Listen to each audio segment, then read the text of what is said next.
Welcome to another edition in the NSMA Continuing Education Series, and thanks again to Greater Winston-Salem, Inc., who you can see on my virtual background, for sponsoring us. It's always nice to have a sponsor. We've had 3 great sessions so far, and I have no doubt this will be another. Joining us today is David J Halberstam, former EVP General Manager at Westwood One Sports, radio voice of St. John's and the Miami Heat, and all-around basketball and broadcast historian. Many of you are familiar with the Sports Broadcast Journal, his great website. It is a must-read for anybody in the industry. And David, let's start out talking about how you got interested in this wacky business. And welcome. Thank you very much, Dave. I actually started doing D3 ball at the school I went to, Hunter College in New York. And from there, I graduated to St. John's because in those years, St. John's was not on radio.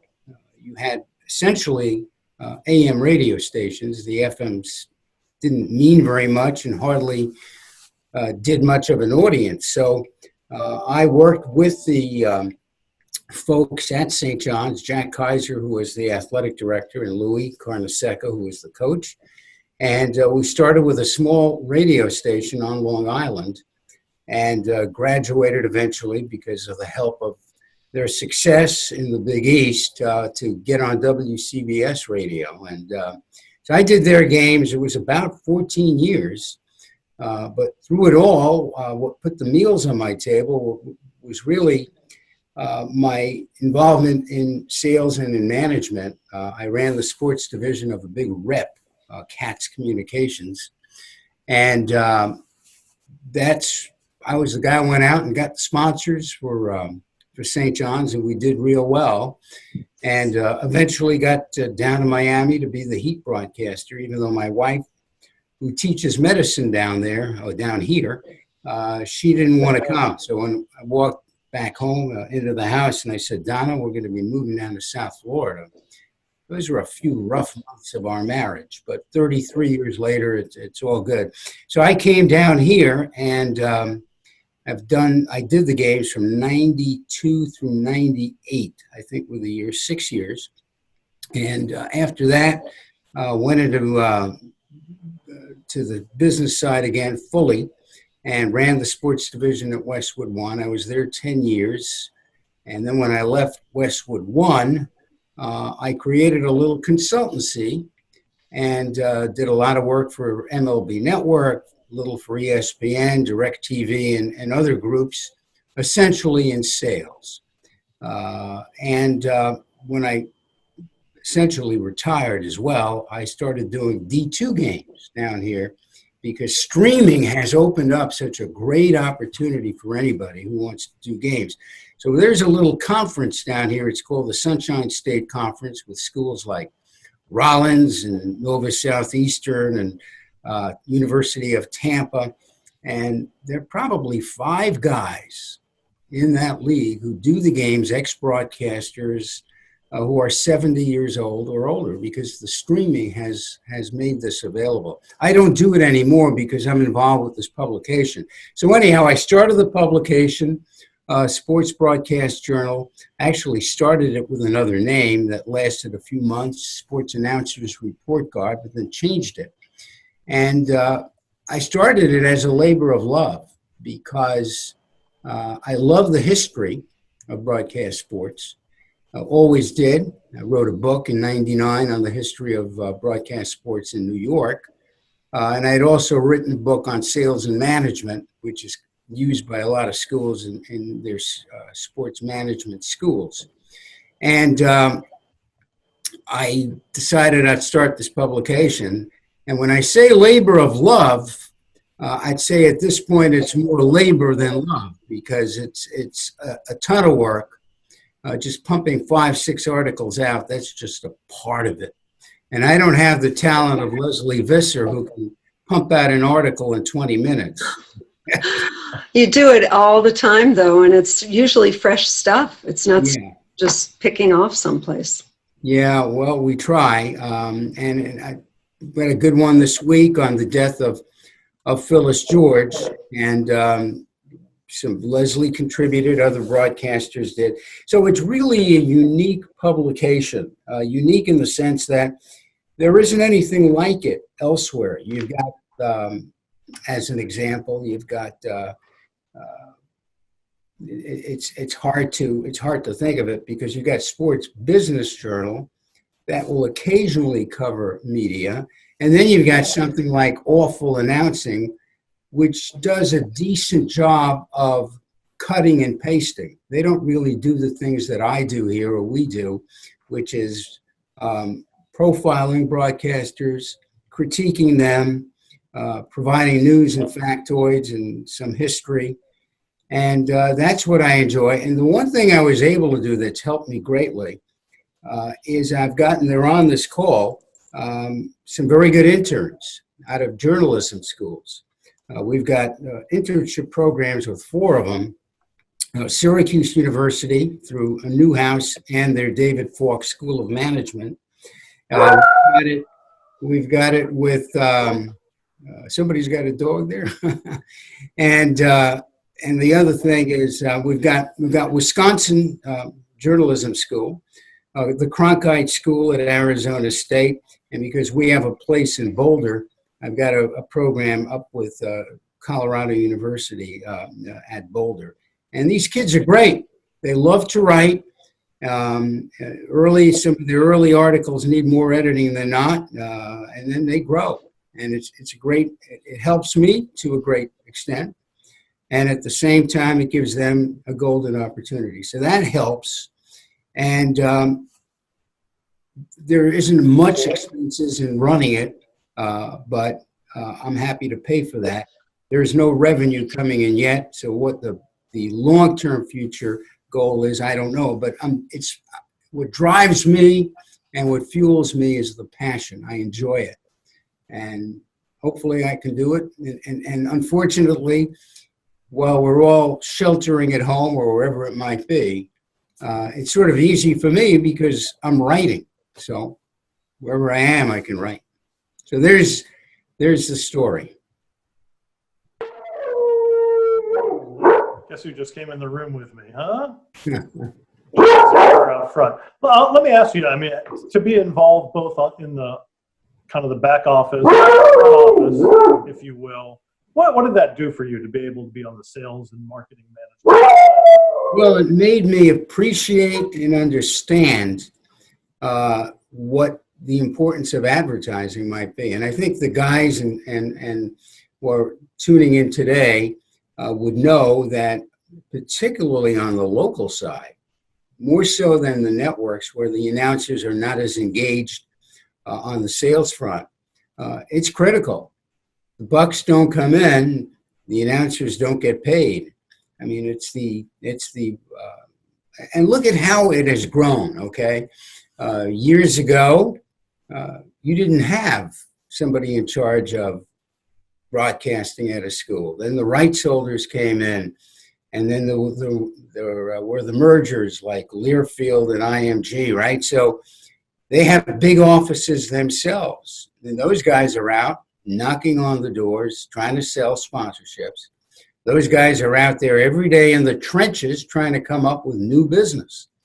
And that is absolutely critical. And I tell everybody, whether they're budding broadcasters or people who want to get involved in production, if you can sell, you'll always make a buck. And if you can't sell advertising, but you can sell, you'll go out in a street corner selling pencils. But if you can sell, you'll always make a living. Of course, it's another skill set. You got to be hungry, you got to be organized, and you got to have good intuition. And some of that takes no experience. The hunger is in the stomach. The learning about accounts and what might be good, what might be a prospect, which is less of a prospect. That's the intuition part. And organization, which is critical, you can learn.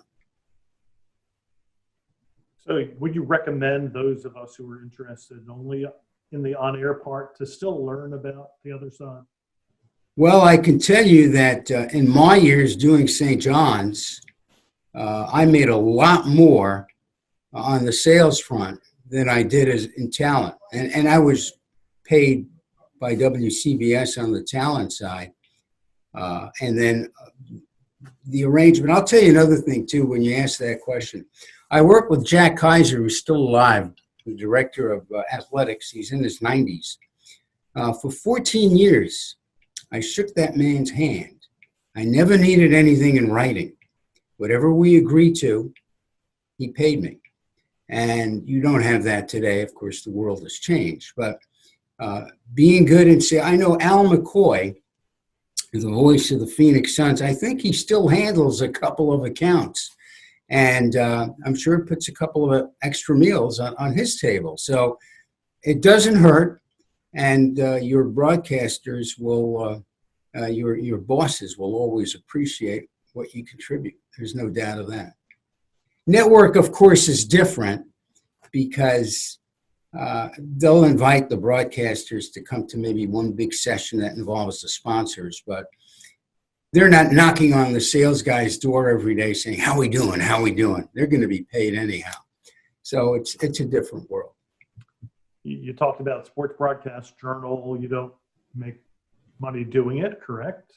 Probably lose money doing it. I lose a little bit, but I'm happy to lose it. I really am, because it gives me something to do. You know, there's nothing more gratifying, and I'm sure a lot of people participating here, knowing Leslie as I do, I'm sure she'll agree. When you touch people and you had your fingerprints, on their careers, that makes you feel real good.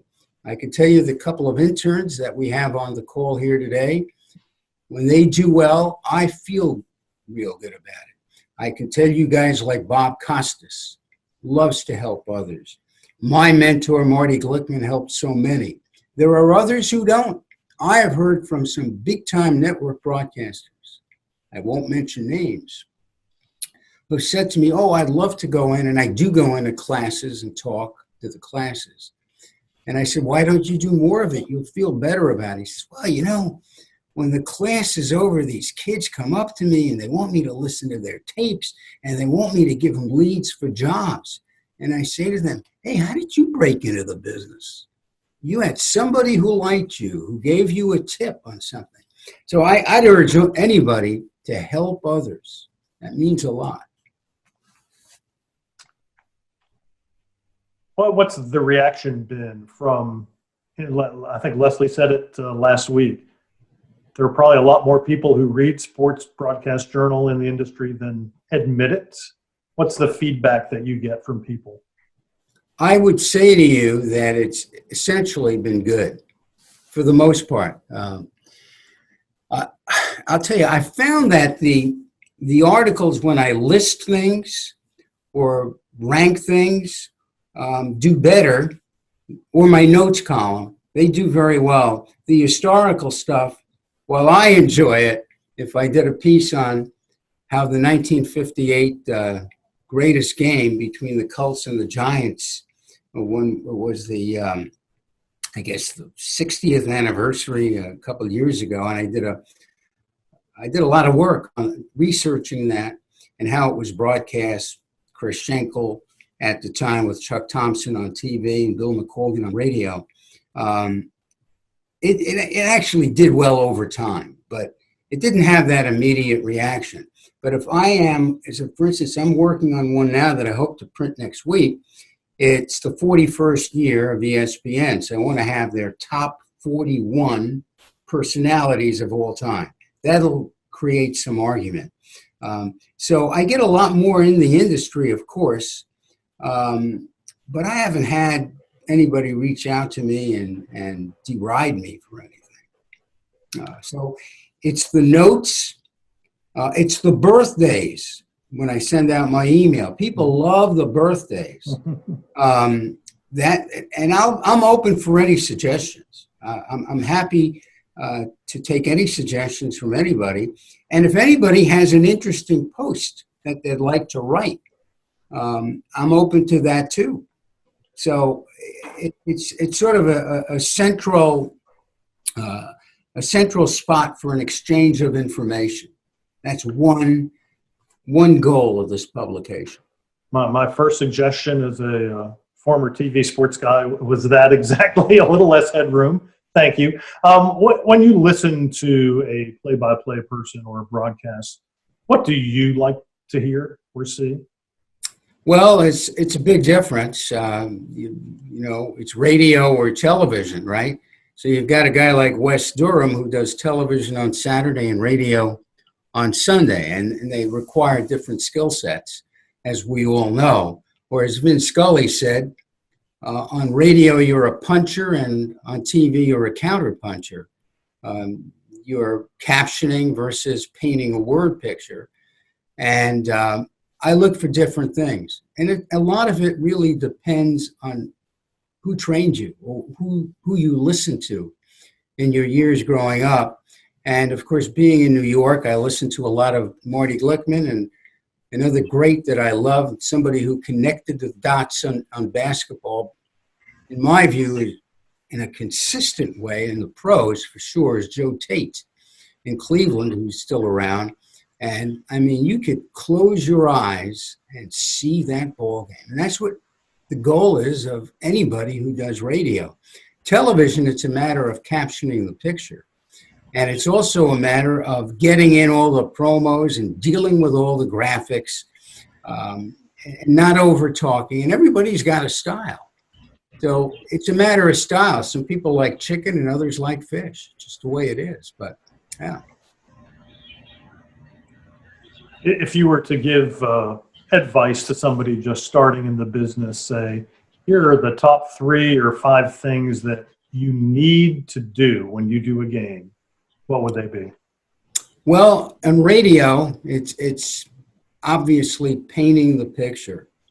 Marty Glickman, one of the things he said to me when I was younger, he said, David, when you walk down one of those streets in Manhattan, ask yourself, or to yourself, try to describe the weather. Try to describe the architecture of the buildings. And that builds your vocabulary, and that builds your descriptive power. So that's the first thing I would suggest. And a good general education. And a lot of reps. Just do it over and over and over, and you just get better and better and better, and it builds your confidence. That's what I would say on radio. TV, it's different. TV, it's a matter of captioning the picture, not over talking. And the big challenge, I think, on television, I'm a student of this, and I'll put the games on.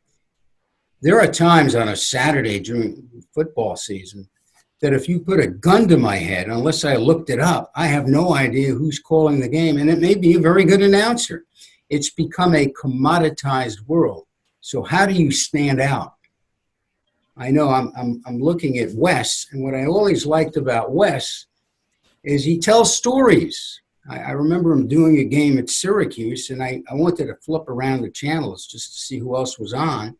And it took me a while to switch channels because Wes was regaling us with stories, and then he brought somebody in who talked about, if I'm not mistaken, they had this big crane outside the stadium that they would worship at. I don't remember the exact story, but I remember it now because it was a story.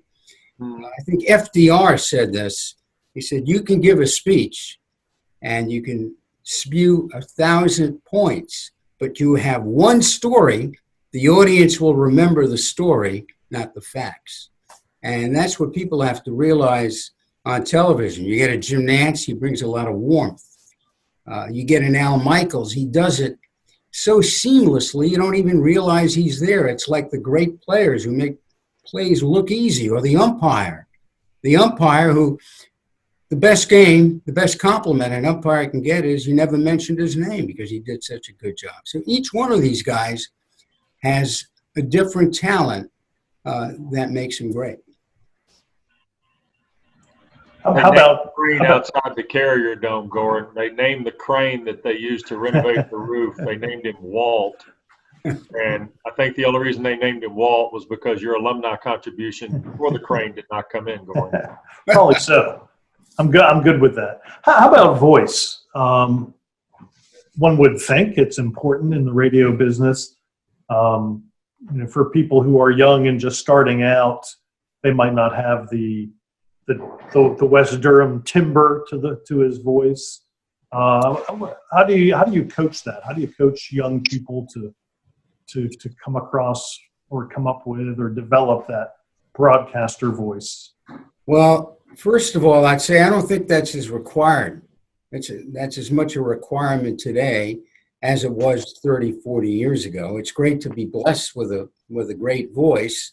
I don't know why I'm saying this, but Kurt Gowdy lived down here in his later years in Palm Beach.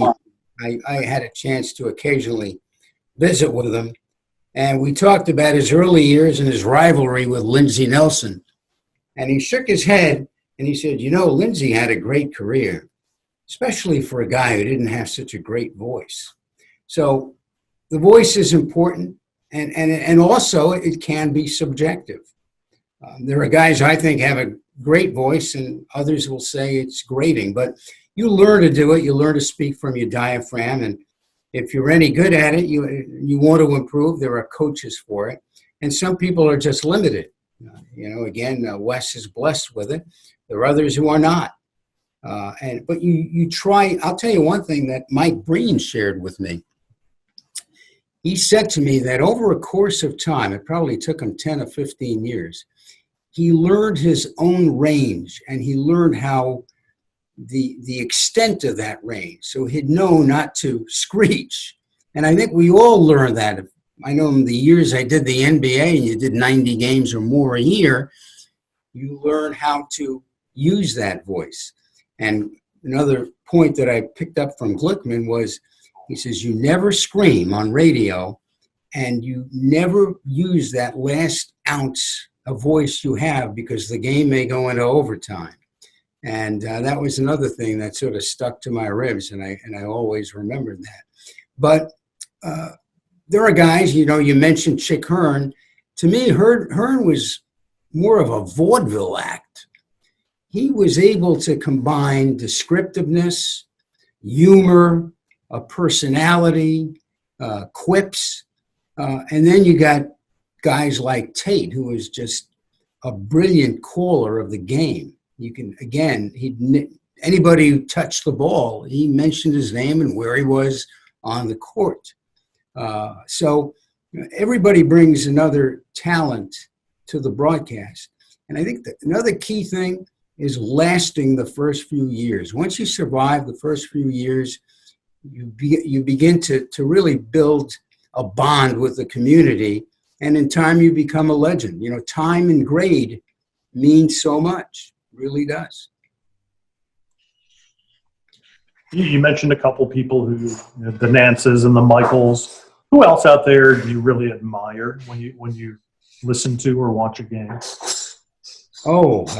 Well, on network television, there really aren't any bad announcers. I mean, we all have our own taste and our own likes and dislikes, but you go through them. And I mentioned Nance. I think what Nance brings most is warmth. He makes you feel good. You can be in a bad mood, but when you put him on, he makes you feel comfortable. You get Michaels. He's just so brilliant because he always comes up with the right phrase, and he's not overbearing. Okay. Then you get to Joe Buck, and Buck is an interesting character to sort of break down, because on football, he is somewhat, you might say, he brings that very simplistic approach in calling the game, right?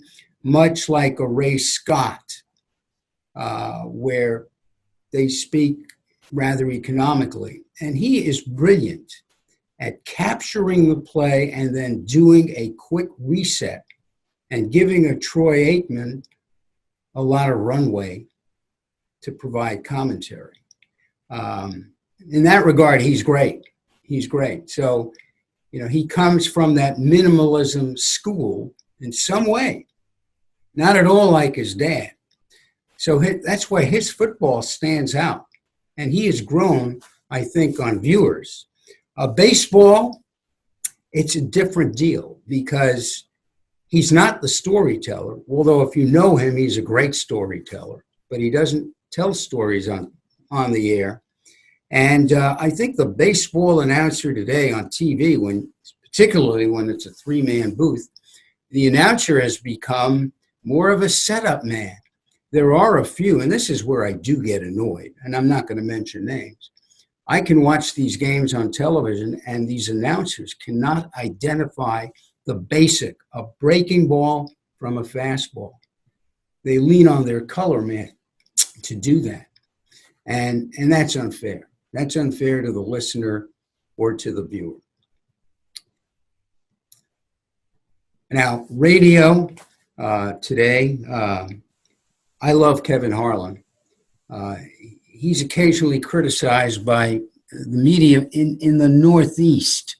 He's got more of a Midwest style, but I love his voice. I think many people will tell you that he might nationally, for sure, the best voice of anybody. His radio is very, very descriptive. And I like him on television too. I've said this and written this. I think he ought to be number 2 behind Nance, and in my view is better than Ian Eagle. But again, it's all opinion. Not that Eagle is bad, but I think he is just terrific. And if ESPN couldn't get Al Michaels, they should have landed a guy like Harlan. I'm a big fan of his, and I really like him. Who else has questions? Either raise your hand or hit me in the chat box or just unmute. John Schrader, go ahead. Yeah, I have a question. Hi, David. John Schrader in Lincoln. How are you doing? Good, John. How are you? You know, the old school Red Barber journalism first school of broadcasting has sort of morphed into the more and more announcers being rewarded, especially locally, for being homers or even dropping in we and us and ours. And, you know, some of us, it's pretty annoying. Where do we draw the line, and how do we get that message to our students and the young people who are interested in this business? Well, there was another observation about young people who are aspiring to be broadcasters. I think it was made by Mike Tirico, and I absolutely agree with him. Today, I'm not sure many young people prefer doing play-by-play. They'd rather get the visibility in the studio. When I was growing up, yes, you wanted to be the next radio voice or TV voice. You grew up with Mel Allen or Red Barber or Marv Albert or whoever it might be. But to your point about there's a great broadcaster down here who I absolutely love, Gene Deckerhoff, and he says we, yet he is very he heaps praise on the opponent. And that's another thing that I picked up that Gene does, and Glickman did it too. If your team is getting throttled, instead of ripping them or sounding dour, talk up the opponent. And Glickman did that, and Deckerhoff does it. I've heard criticism of Deckerhoff, which I think is a great compliment. They say when you put the radio on and it's the third quarter, until he gives the score, you'd have no idea from his voice as to who's winning. And that says a lot, even though he does say we have the ball first and 10 at the 20 or whatever it might be. So Red Barber was persnickety. He had his own way of doing things. And I thought of him recently because we're now, many of you guys might be faced with broadcasting games where the stands will be empty. And of course, recreation, it led to the thought of recreations because Barber did that masterfully, where he had no sound coming in. Everybody thinks, okay, there's the fabricated sound coming in. He did not believe in it. Now, even though I'm one of the older ones in the group here, but I interviewed Barber about this. all you would hear if you were listening to a recreated Dodger game coming from St. Louis in New York, you'd hear the tick, tick, tick, tick, tick of the wire coming in. You'd never hear any fabricated sound of the bat hitting the ball or the crowd erupting. None of that. But he had his own way of doing things. And of course, he ripped Russ Hodges, who lost it when Bobby Thompson hit the home run, and he ripped him in his book. But he was an interesting guy. But he knew how to recreate games. I mean, he'd be sitting in the studio and he'd be looking at the ceiling, making believe he's at Sportsman Park in St. Louis. He knew how Stan Musial stood in the batter's box because he watched him in Brooklyn.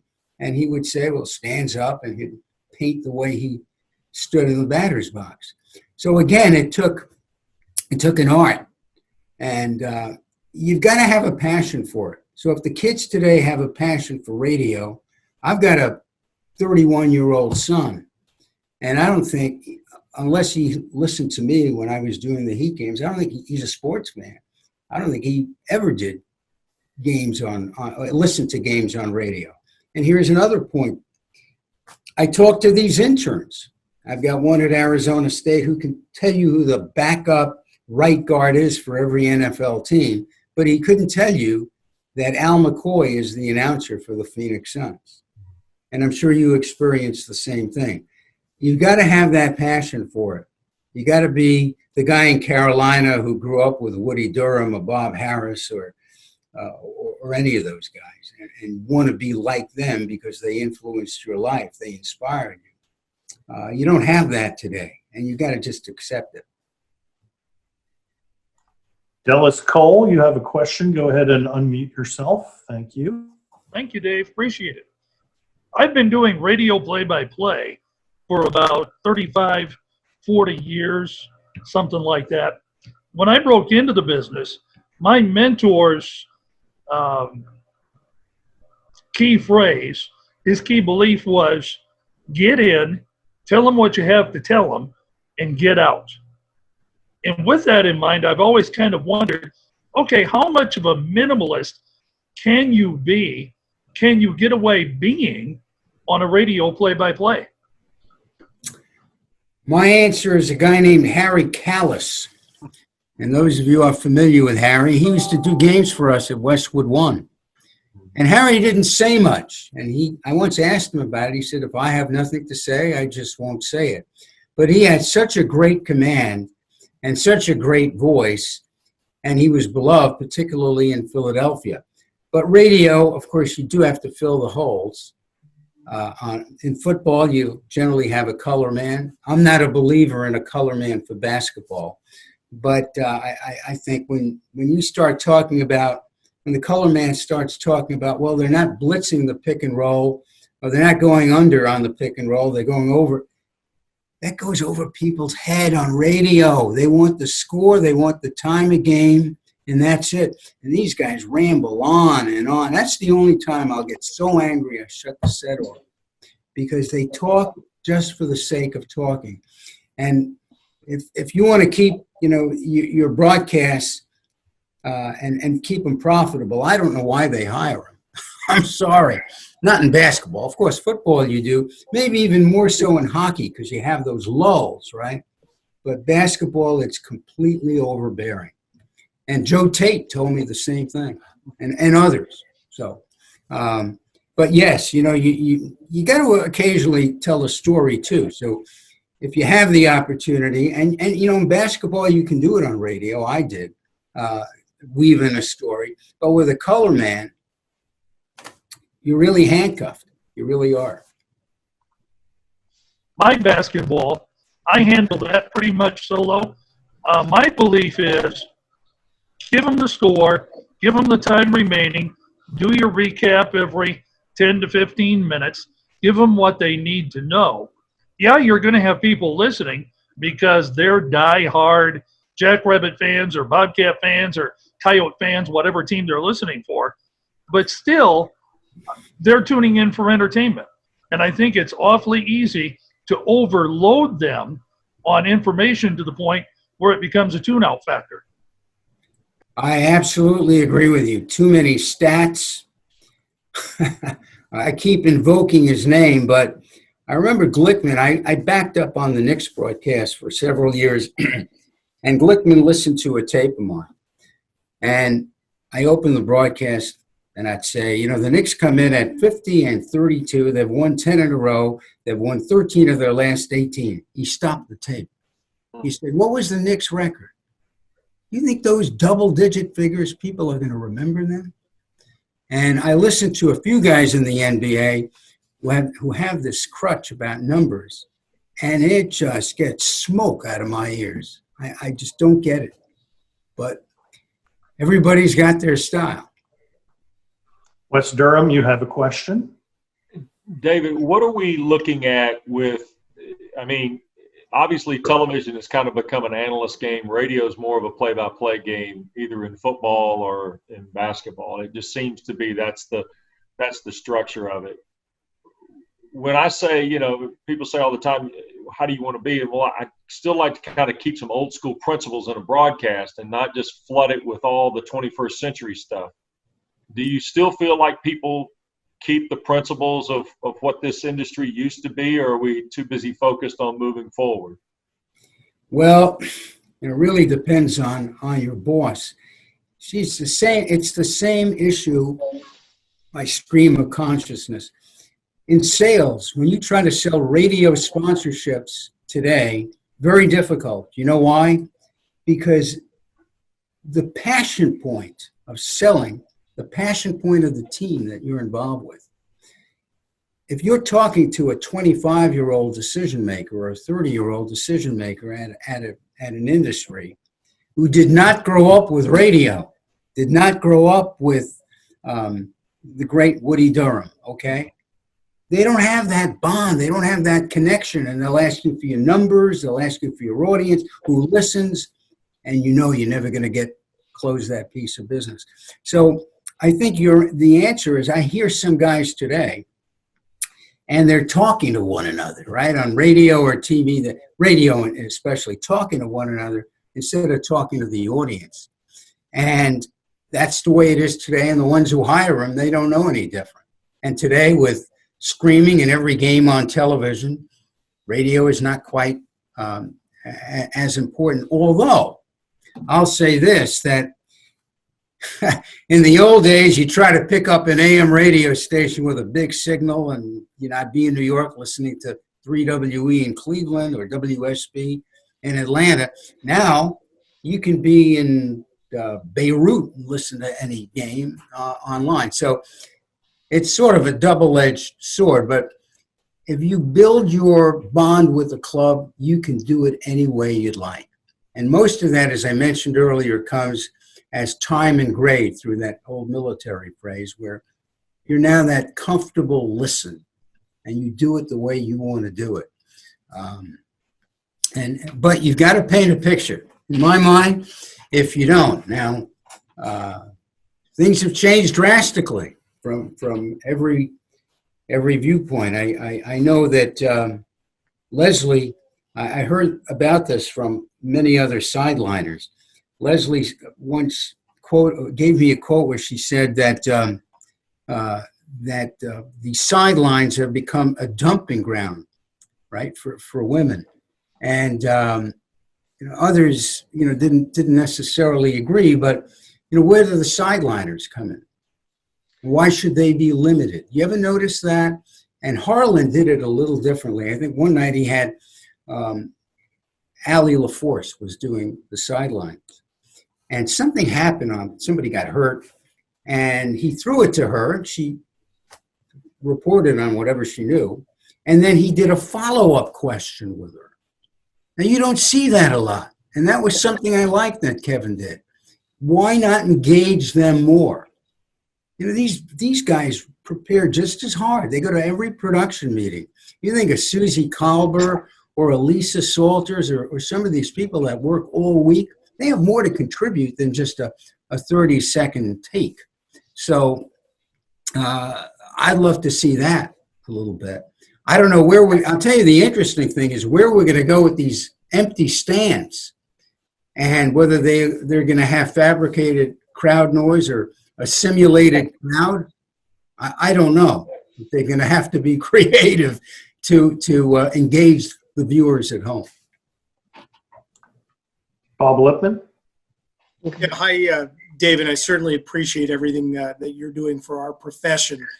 I'm up in New Hampshire, and I tuned into the NASCAR race on Sunday, and you brought up a real good point there about where we're at. I thought it was telling that Fox did not try to hide the fact that they were broadcasting a NASCAR race from Darlington, South Carolina, from their studio in Charlotte. I was wondering if you saw any of that and had any thoughts about where we may be going here in the next few months if as broadcasters we don't get out.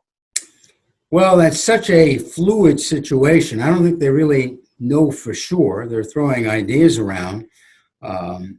Remember that games have been done from a studio. ESPN has done that. And Mike Patrick was just so upset about it. He said, if you're going to tell me that it's the same as being there, forget it. Now, I don't know where they're going, but I don't think you haven't seen much of that. It hasn't exploded the way maybe ESPN thought it would. But they're still throwing ideas around. I guess they're just going to hope that there, first of all, will be games, right? But they're talking about pumping in crowd noise. They can do it from their home. One of the things I read is that on baseball, they'll only have one production. It'll be the home team production, and it will then be picked up by the road team. They'll have the home team announcers broadcasting to the home city, and then to your point, the road team announcers would be where the signal is coming in the studio and calling the game from there. So it'll be a new experience for everybody, and I'm sure things will be taken from it, just as was the case with the NFL draft. There were some good things that came of that. There were some good things, seeing the commissioner in a more relaxed environment. And he probably got some good tips from his wife, whose name is Jane Skinner, who was a Fox anchor for many years. But I'm curious to see how it works and how they'll do. And that's a good point. I will try to reach out to some of the guys like Nance and Michaels and Buck. Buck was the one who actually might have tweeted out that they will be doing some fabricated pumping in crowd noise. So we'll see how that goes. So be fun. Who else has a question? Leslie has a question. Unmute yourself there, Leslie. Actually, David, I have about 100 questions, so I'm going to have to call you after. Thank you for amplifying. My original quote to you was how underutilized that the sideline is. We'll just stick someone there, but they are the third leg of the stool. I mean, they are the ones that are the closest to the grass or the players, and I do think that should be an increased role. But what I wanted to ask you is a little bit what you and Bob were just talking about, that do you see the future in an economic, networks are realizing now that maybe they don't have to spend as much money, and you probably know that in Olympics, many of the sports are done from ESPN or a studio or NBC. I mean, the equestrian or the tennis. And I don't know if the viewer can tell. And do you think networks might say, hey, we don't need to send people all over?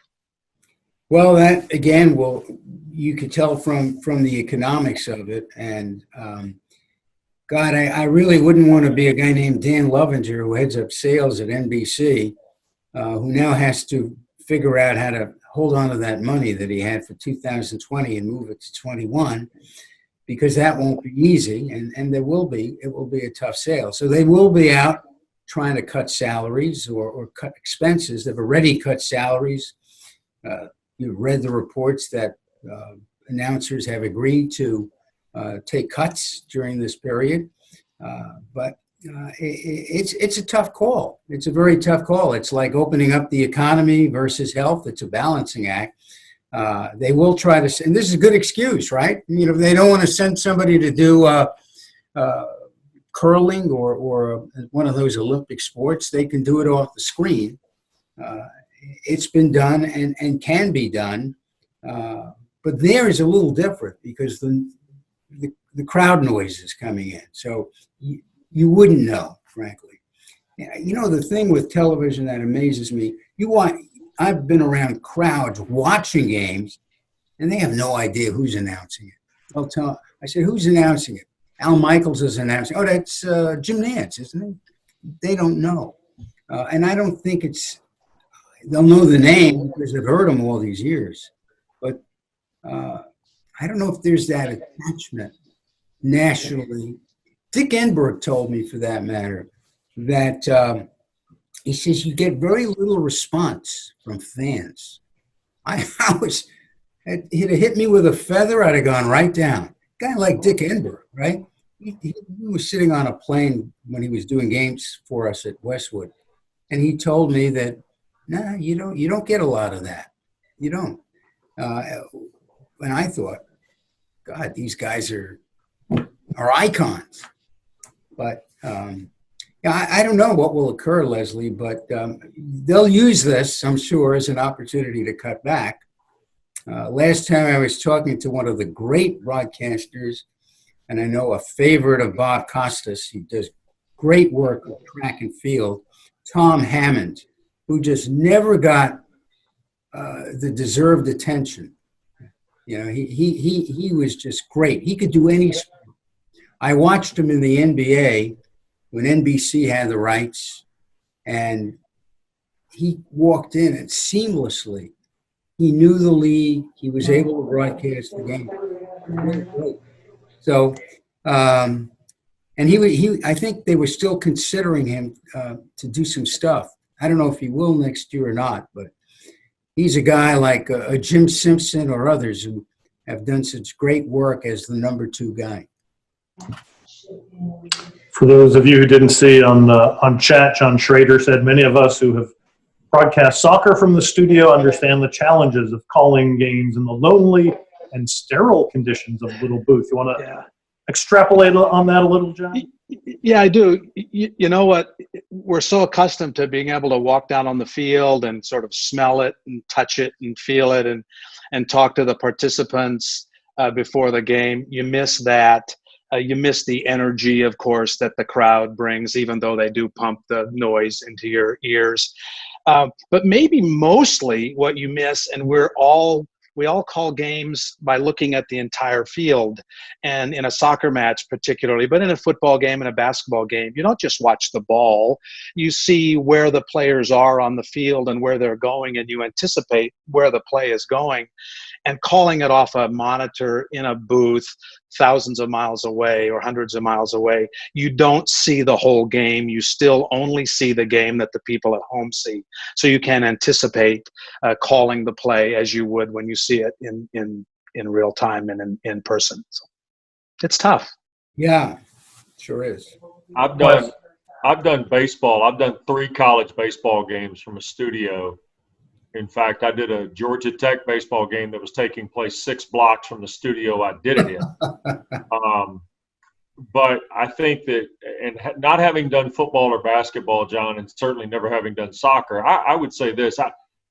Your anticipation is the key word there, where we are always anticipating. You can see whether it's the break in soccer, the rush in hockey, whatever the case may be. You can't anticipate anything. You almost have to discipline to hold yourself back like a half beat or 2 beats in order to let the play happen. I mean, you almost have to see the ball go through the basket in basketball, or the kid score the touchdown or make the catch. The biggest concern that I have about it is the transition now that we have with this video assisted officiating.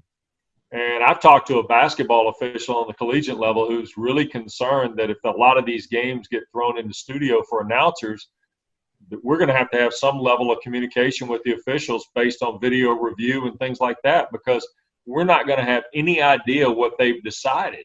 And that is such, I think, on the television side and to a degree radio too, David, that's become such a critical piece of what our industry is. We're interpreting for the fan in one form or another why, and I know they've got VAR in soccer, but we're interpreting all this different stuff for the fan who's counting on us to, quote, be the expert in rules analysis as well. Yeah, and unfortunately, another complaint, you'd know this better than anyone, Wes, because you do the NFL, is where they situate you now. Vern Lundquist tells the story that he was asked to do a game while Brett Sham was out. Sham warned him. He said, look, you're going to be up in the corner of the field and you're going to have to watch most of it off the monitor, or call most of it off the monitor. And there was a guy like Lundquist who only sat in the 50 and had the best seat in the house. And he told me what a tough experience it was. I know in Washington, I heard that it's just awful. So, and in radio in the NBA, they've got you up. Tate said to me, the game is only a rumor. So that comes down to the economics of it. Television in the NBA is moving up as well. They've taken those guys off the floor. So I guess we just have to be prepared to accept it. You got younger owners today, and they don't appreciate it. They just count the money coming in. Now, you email me sometime. I'll send you my I've got a file on my phone of broadcast positions in the worst stadiums. By the way, Miami is now 32 ahead of Washington. Washington used to be the worst. Now Miami is. Really? Mm. Oh, yeah. Yeah, Miami's new spot at Hard Rock is by far the worst. Wow. But I've got a whole file of them. It's amazing where they're putting you. Well, you ought to send it, not that it'll do you any good, but you ought to send it to Mike North at the NFL. And I don't know what good it'll do, but at least he'll be aware of it. Hell, I lost 41 yards of position when they built the Mercedes-Benz Stadium and tore down the Georgia Dome. I went from the 44-yard line, 37 yards. I went from the 44 to the 7. Oh my God, that's okay. terrible. Yeah. John Folke, that's like Boston Garden and NBA. Is that the worst? Boston is a challenge because you lose a section of the court because of the basketball stanchion. You're tucked in the corner. That one's tough. I think Washington is interesting too because you're up really high and you're sort of like in the middle of the free throw lane. So like in order to see kind of the far corner, you've almost got to lean out and look down in those corners. Denver's interesting. Dallas is interesting just because you're really, really high. Season was suspended, so we didn't get to Orlando, but I've heard Orlando is really high as well. To be honest, I mean, I've broadcasted a lot of different locations in my time doing college and the WNBA and high school sports and everything. So as long as I'm in an NBA arena, I don't care where they seat me. I will make the best of it and have a good time with it. But there are some challenges, and kind of like what Mark Boyle and Eric Reed were saying a couple of weeks ago, the biggest thing is you just do your best with it and then don't complain about it and try to make sure that what you're saying is accurate, even if you are maybe a couple beats behind what you'd normally be. John, I think that's the best advice anybody can. That's the best way to handle it because, in all honesty, that part's not going to change. I mean, it's happened, and so now it's going to just continue to percolate. And the TV rights, they're paying them David, billions of dollars in some cases, and they're going to get the better seat. And I get it, but the radio opportunity, you're not going to be able to play a card that's going to make them change their mind. So you've got the right attitude. And I'm going to take that interesting means not great. Is that interesting? Does that mean not great? Well, those are my Midwestern, that's my Midwestern passive aggressive right there. I love it. In fact, Denver, you're a mile high, right? Yeah, there you go. A mile plus, yeah. Yeah. Well, Al McCoy told me just a couple weeks ago that he has been given permission by the Suns not to have to attend every road game, particularly places like Denver, where I listened to him one night, and Al is very tight-lipped, especially when it comes to being critical of others. But he lost it on air, but it didn't do him any good. And now he just doesn't travel to a lot of those cities. Another factor might be that he's 87 years old. But yeah, still sharp. But yeah, it's a problem. And every time we go to Phoenix, we thank Al because we're courtside. Thanks to Al. There's only 2 spots left in the NBA, Phoenix and Chicago, where you're feet on the floor courtside. And there's there's nothing like it. It's such a different experience when you're down there versus being 30 rows higher versus being even higher like at Denver and some of those other places. It's such a unique experience to be that close that, every time we go to Phoenix, we walk over and say, thank you, Al. Keep coming back. Thank you. Do you call the game off the monitor? I do not. I have not gotten used to that. I'm sure at some point my vision will start to go and I'll have to, but right now I'm fortunate enough to be able to see everything. I will say Dallas was a shock because it was my first time there, and walking out and looking down, I was like, wow, we are really far away. And it was a great vantage point. Like you're in a good spot. You've got enough room, all those things. You're just really high up. And so like identifying guys was challenging. And so you look for like Finney Smith, that on the back of his jersey, it's going to be a really long name. And it was little things like that, little tricks like that helped me get through that game until you got a good sense of it. But that one, you were really high, and it was challenging at the beginning. Along those lines, I'll tell you one thing that I heard, again, from the guy who was the progenitor of basketball on radio in Glickman. In his later years, he wasn't quite as sharp, and he was doing UConn basketball. And if he couldn't identify a player, the name didn't hit him immediately, he would say, into the right corner it goes, now back at the circle it is, into the left corner, along the baseline, he shoots. And then I'll give the name. And I asked him about it because we were quite close. He said, when people listen, if you're watching a game in the stands, do you make a mental note of every player who is touching the game, is touching the ball? So he said, if you had a choice and you didn't know the name, tell them where the ball is. And he'd do a lot of that. Maybe he wishes he could have done both at that point, but he said if you have the opportunity to do one or the other, tell them the position of where the player is on radio versus the name. And that leads me to another, my stream of consciousness, Johnny Most. When the Celtics played in France and they were playing the French team, and Johnny was already washed up. He was in his mid-60s. And he'd say, now he gets it to the guy with the red hair.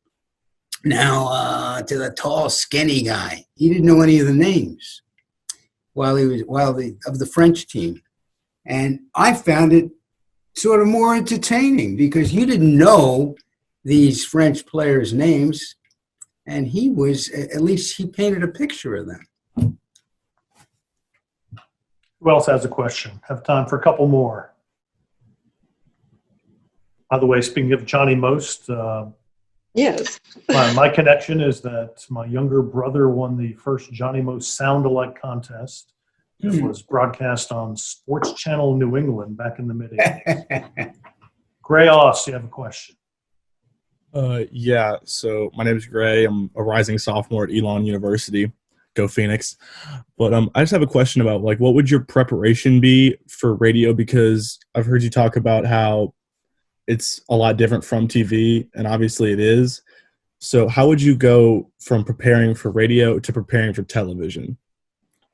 Well, I'll tell you the truth. I did very, very little television, and I would defer to somebody else.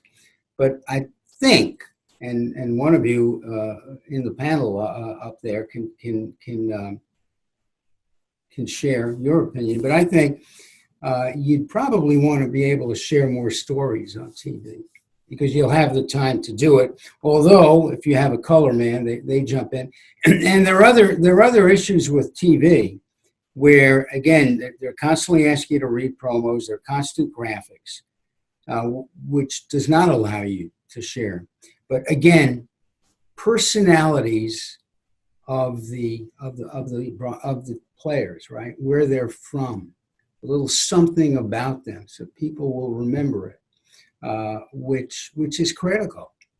If you know something, I remember at St. John's, we had a player. He had a cup of coffee in the NBA. A guy named Rob Wardan. And I remember hearing when I confirmed it with him that Rob Wardan's grandfather, he was a center on the team, actually was on the construction staff that built the building in which St. John's played at the time, Alumni Hall. They still play there. But thing is that knowing that story and sharing it is something people will remember. Of course, you've got to know the rosters and the basic numbers and all that. But it's something unique that will connect you with the fan. But the basics have to be there. But I think, again, versus television, I'm not the expert on that. I know for sure Wes would be because he's done both. John Morris, you have a question? Yeah, thanks, Dave. David, thanks for doing this. John Morris from Waco, Texas. We probably all of us on here have a little more discretionary time on our hands than we normally do. Any books that you would recommend that come off the top of your head of broadcasting or broadcasters that we might all enjoy? Well, again, we have Leslie here. She's the voracious and ravenous reader. But I'll tell you this, that I love Joe Buck's bio. A little profane, but, it is great. Al Michaels' book is very good if you want to read about various broadcasters to just learn a little bit about them. Nance's book is old, but I've never had it, and I'm starting to read that. But, if you want to read about the guys who did games, they'd all be good. Or you might, if you're a baseball guy, revisit Voices of the Game.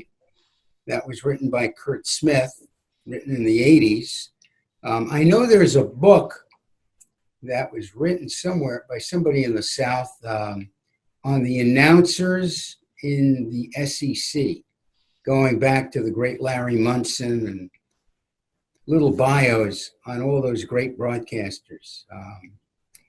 And there were some in the days of the SEC back when. So I don't know. Those would be the ones that come top of mind to me versus non-sports.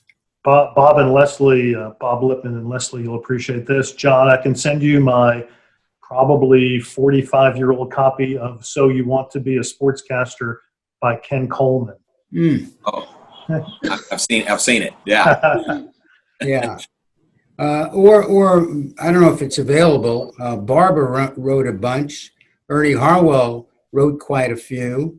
Glickman wrote one. There's a book on the Cavaliers that really much about Tate. So every broadcaster has a book. The only one who did not want to do an autobiography and resisted it is Vin Scully. And Curt Smith did one. And Vin,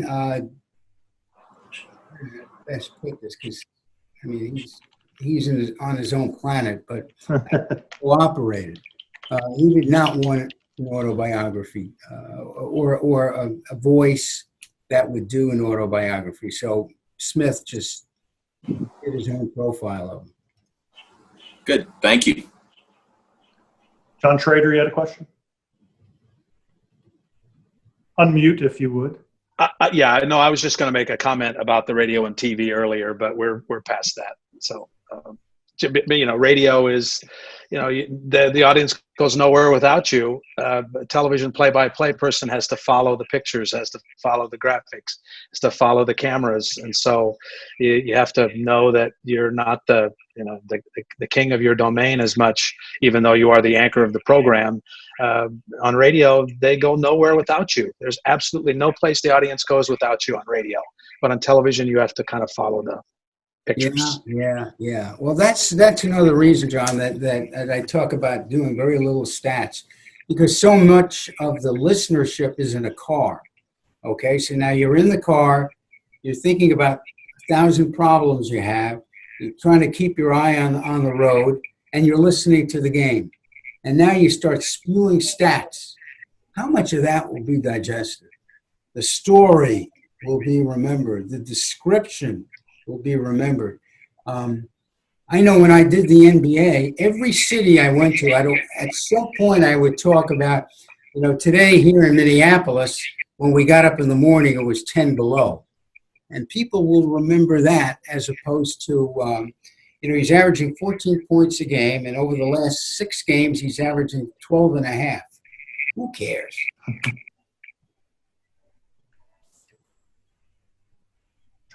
Dave, yeah, I just want to jump in real quick, and not a question so much as just to say thank you to David, because I think it was a couple of weeks ago in your newsletter you had the 12 most influential NBA broadcasters, and I just thought that was a great read to go a little deeper on some of these guys that we've heard about, that we've maybe listened to in passing or caught clips of, but to get to know a little bit more about them, I thought it was fantastic. And for any young broadcaster wanting to get into the NBA or just in general, I thought it was a really good way to learn the history and why NBA radio broadcasters, NBA TV broadcasters kind of hold the place that they do. So I just wanted to let you know I really appreciated that. Well, if you like that, I just started writing the second wave, because I covered the first wave, 1946 through 61, and I'm going to do the next 15 years, which is when Marv Albert came in and a bunch of others. So you'll enjoy that too. But yeah, we forget our pioneers, and there were some great ones. In fact, a lot of people don't know this, but Marv is known for saying yes. He went to Syracuse University. He didn't graduate from there. He graduated from NYU. But in Syracuse, there was an announcer by the name of Jim McKechnie, who was the voice of the Syracuse Gnats. I think his dad, Bill, was a baseball manager. But Jim was the first guy to use yes, and Marv heard him do yes. So every time I see Marv, I remind him. I say, Marv, where did you pick up yes? So, yeah, we've got to remember there were some colorful characters back then from, Les Kiter and guys like that. I'm looking forward to the article on best Miami Heat play-by-play guys. Oh, yeah. Eric Reed has joined us. Don't write one. Don't write that one, Howie. Hey, I just want to apologize. I joined really late, but Dave, I hope you repost this so many of us could enjoy the whole thing in its entirety. Howie already knows this, but I had the pleasure of knowing David since we were both in the Big East together when he was at St. John's and I was at Providence. And then we had a great tenure with the Miami Heat together. So my respect for David goes way back. Not only respect him as a broadcaster, as a man, and as a man who has such passion and knowledge for the profession, both historical to the present. So, Halby, I'm glad you found a way to keep expressing your gift, and so many of us out here are enjoying the fruits of your labor right now. Well, thanks, Eric. Eric and I, we spent 6 years together on the road, a lot of soul searching and lots of laughs, and those were great years. And I always look back at that, and every now and then it brings a chuckle to me. And those are days that you just never really forget. So thanks for we shared a unique time in Heat history because it was during those 6 years that we were off the team playing. Oh. And we nicknamed ourselves the Four Horsemen. Okay, it was David, myself, the great Dr. Jack Ramsey, and our Spanish radio voice, Jose Pineda. And you talk about four guys that were close-knit, both because they wanted to be and because we all needed to be. So we shared some great times together when it was just us. So, Halby, it was a pleasure sharing that experience and our Big East experience. And now I'm glad you're able to reflect on all of your experiences to shed light on the profession the way you do, Brody. Thank you. Well, thanks, Eric. Good to see you again. All right, we're about wrapping up, but before we go, I want to try something different today. I know Steve Cotton's a huge baseball guy, and he hasn't said a word in 3 weeks. So I'm going to get him this time. I want to end with a baseball trivia question. Can you tell me who the last switch hitter to win the American League MVP was? Feel free to unmute and give me your answer. Alomar? No. Last switch hitter to win the American League MVP Was it Mickey Mantle? was not Mickey Mantle. It was after Mickey Mantle, but not by a whole lot. And don't look it up.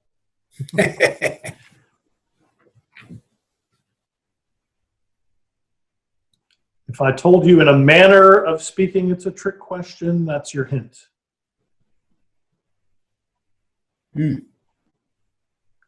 Pitcher? There you go. So there's your hint. It's 1972 or 73. I was about to say, give me a decade. 70s. Wasn't Vida, was it? Vida Vida Blue it Vida Blue. was. Who was that? Who got it? Thank you. Good job. Somebody else said it too, I believe. But yeah. Yes. Well, thank you all for joining us. David Halberstam, thank you. We've had many great chats on the phone, but it's great for you to do this. Look forward to all your great work ahead, and we'll have another one of these next week, so be on the lookout. Thanks again. Bye, all. Thanks, guys. Thank you, David.